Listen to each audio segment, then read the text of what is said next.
Denmark is a very privileged country, so the amount of local problems are limited.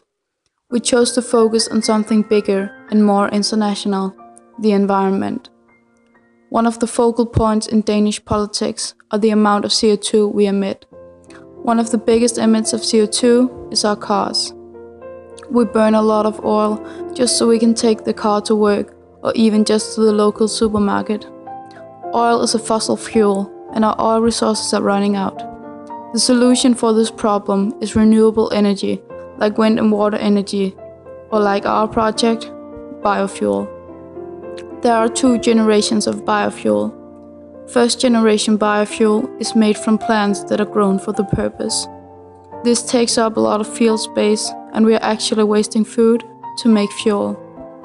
Second generation biofuel is made from waste like hay. In that way, we are not using food, but instead we take waste products and make them into biofuel, and in that way getting full use of our fields. We would like to change the laws of Denmark.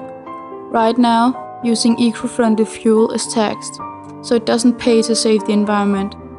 According to the law, all cars are allowed to have 5% biofuel in their gas tank, but if you want to use 100% biofuel, you have to pay a lot extra in taxes. We want to change that.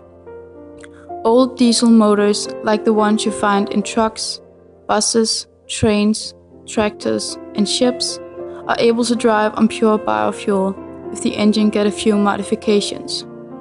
The electric car is on its way out in the world, but some vehicles are very hard to make electric. These vehicles are the ones we want to make eco-friendly.